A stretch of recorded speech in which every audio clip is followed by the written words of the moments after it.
This is Adam Thornstowe. And Luster the Legend. And the Rito Scum. And you're watching Wrestling with Regret. Oi, oi, oi.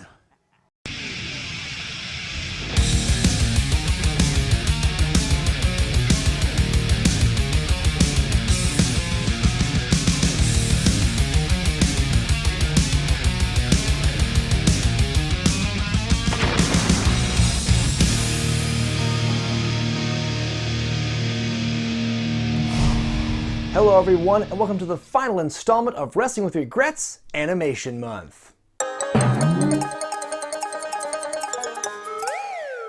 If there's one thing I have learned from this month-long endeavor, it's that WWE loves dead brands. Considering the company's partnership with Warner Brothers, you'd think they would jump at the chance to cross over with more recent, relevant titles, but apparently Vince McMahon's knowledge of hit cartoons ends in 1970, combined with a day of channel surfing 5 years ago, so this is what we've been left with. I suppose I shouldn't be surprised considering this company will shill the Attitude Era any chance it gets and has brought back Hulkamania God knows how many times, but just look at the company's body of work since moving into the animated realm. Before Wave Mania, Surf's Up 1 came out 10 years earlier. Before Stone Age SmackDown, the last Flintstones production was in 2001. And the topic of this week's episode, the Jetsons and WWE Robo-Wrestlemania, is the first Jetsons feature since 1990. At least Scooby-Doo's putting out their stuff on a regular basis. So park your flying car and push that button on the console in your kitchen that says popcorn, because we're about to embark on a futuristic journey.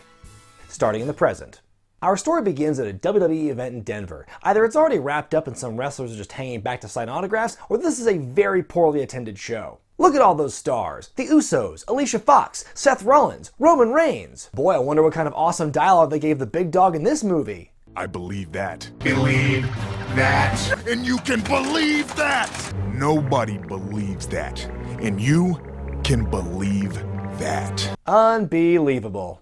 The Big Show's scheduled to face Sheamus for the WWE Championship the next night on SmackDown. Sheamus cuts a promo from the Titantron saying the Big Show won't be winning. Again, is this show actually happening right now? Why is Sheamus cutting a promo from backstage? But Mr. McMahon comes out to tell the Big Show that his title match is off due to inclement weather. Show flies into a rage, then flies his own single-engine plane through a freaking blizzard. I'm going to be World Heavyweight Champion tomorrow night, and nothing will stop me. Curse you, Glacier! Failing to grasp the concepts of wind resistance or sub-zero temperatures, Show gets out and stands on top of a moving plane while he freezes and careens toward the ground to his certain death. Is this the Big Show or Jack Torrance? We jump ahead to the future, home of the Jetsons, starting with the recreation of that classic opening.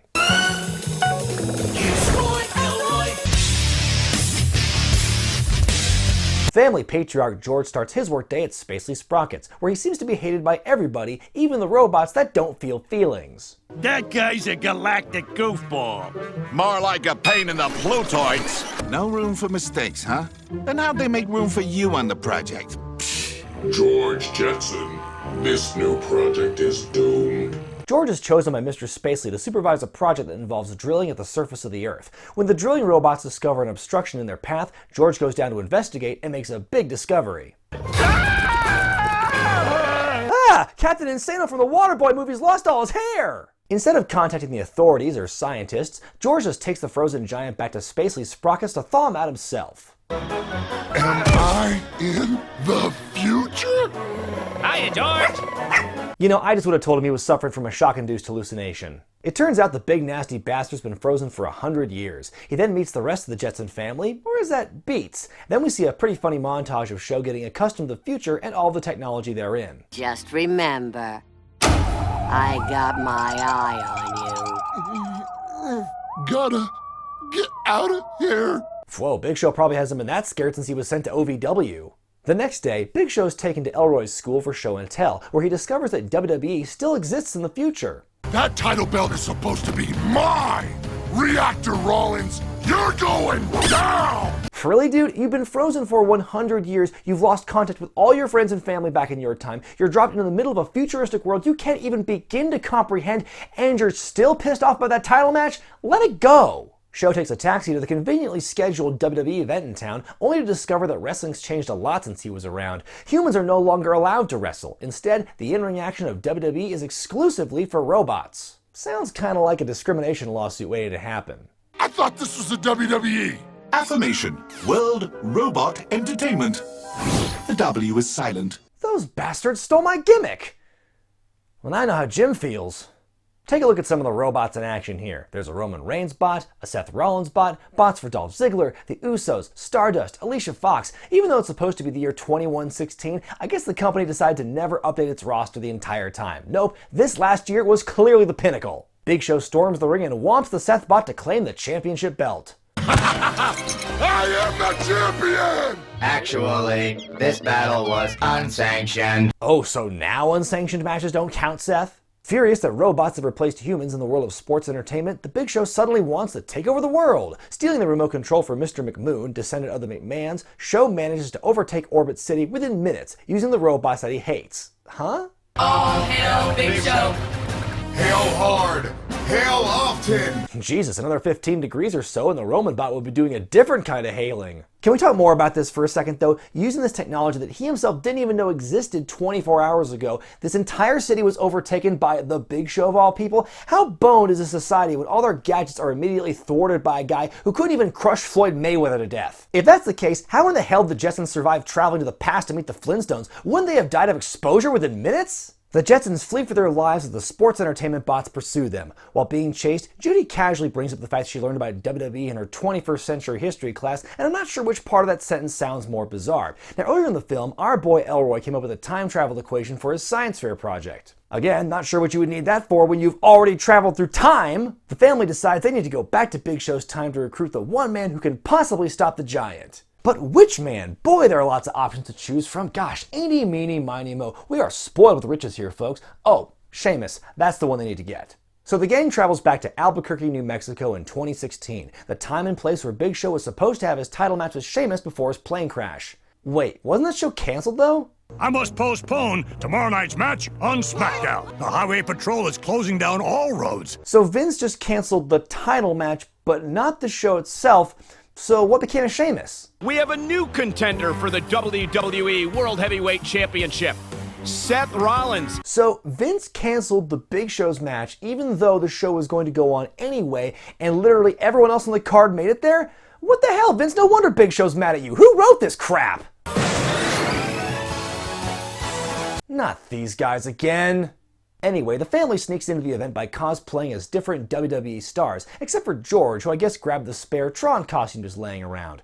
George makes his way to ringside, and in an odd twist, security does not immediately destroy him, and Michael Cole actually acknowledges his presence. Maybe Elroy screwed up and we're in an alternate timeline? The wrestlers we saw in the montage before this, and only those wrestlers, make their way down the ramp and chase after George, and a ridiculous bounce house chase scene follows. It's a schmoz, and it's about to get schmozzier. Wait. Is this Albuquerque or Montreal? Are Jesse Ventura and Raven here? What's going on? George is taken backstage and tries to convince Mr. McMahon that the Big Show's running amok back in his time. Get your hands off me. Would you believe this isn't the first time I've met a talking dog? One that was also voiced by Frank Welker, no less. The Jetsons convince McMahon and his troupe to come with them, but due to a miscalculation, they get back to Orbit City 1 month later than expected, and have found their hometown has been revamped Biff Tannen style. Things go south in a hurry as the superstar bots pursue our heroes with their new weaponized bikes. God, I thought stormtroopers had bad aim. George finally decides to go manual and is able to evade the robots for a moment in order to drop off his family and the wrestlers. Get me out of here! Move! False alarm, everybody. Woo! I feel much better now that I'm out that space capsule. That was a needlessly elaborate sentence to explain how you thought you would get sick but then did not get sick. I'm convinced this is Vince McMahon's ultimate fantasy.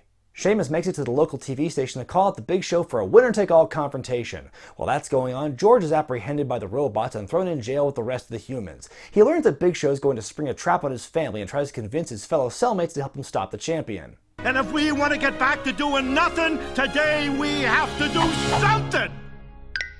Quick question, how is everyone in this version of the future not morbidly obese? This is basically the premise of WALL-E. The superstar bots trap the Jetsons and the wrestlers as Sheamus must do battle with the Undertaker and Kane bots before fighting Show. Well, there we go. The slippery slope is now complete. As Sheamus fights the Taker bot and the Kane bot chases a petulant Seth Rollins, the other superstars take on their metallic doppelgangers. There can be only one Roman Reigns! Oh, counterpoint, does there have to be? As the bots are taken down one by one, the Big Show eventually summons the Sheamus bot, which is immediately destroyed by George in his flying car. Emboldened by George's resolve, the rest of the humans band together to revolt against their new overlord, cornering Big Show into his fight with Sheamus. I saw that coming a mile away. Ooh, Iron Circle match. I wish they did that gimmick more often. After a knockdown, drag-out fight that winds up on the roof of George's car, Sheamus finally takes down Big Show with the white noise and a brogue kick. But instead of pinning Show for the 3 count, Sheamus helps Show back up. Let's go back to our time, fella. Let's battle like true superstars in a proper ring. You may have sent robots to attack me and sent me plummeting to my death, but let's go back and finally settle these differences in a worked fight. The superstars go back to their own time, while Spacely Sprockets gets the contract to rebuild Orbit City. I'm gonna need to promote somebody to supervise the robots while they do all the work. This is not how the robot uprising will be resolved. The city returns to normal as the Jetsons go to WrestleMania to see the brand new human wrestlers in action, and the credits roll. And that was the Jetsons and WWE Robo-Wrestlemania. Considering how up and down this month has gone and looking at who wrote the thing, I had my doubts going into it. But after watching this movie, I have to say this is probably the most well-rounded attempt at a WWE animated feature. It takes place in a world where wrestling exists and doesn't have to be invented. It prominently features wrestlers wrestling, not driving race cars or surfing. It's a crossover with a story that actually makes sense. It blends the characters of WWE with the cartoon wackiness of the world they're in. It's surprisingly good. And you know what? I'm finally beginning to understand why WWE is associating itself with these older brands. Shows like the Jetsons and Scooby-Doo and the Flintstones are hallmarks of classic American television. WWE, for better or for worse, thinks of itself as the same, and so to them, it's a match made in heaven. These things are always going to be weird to watch because this kid-friendly stuff flies in the face of the entire history of professional wrestling and WWE in general. But in the end, the company's just trying to create new fans, and as a fan myself, I can't hate on them for that. And that's been the conclusion of Wrestling with Regret's Animation Month. I hope you enjoyed this romp through... Zane! Oh God. This isn't over! I have one more animated thingy for you to review, Zane! But Animation Month is over. This was the final one. I've made that perfectly clear.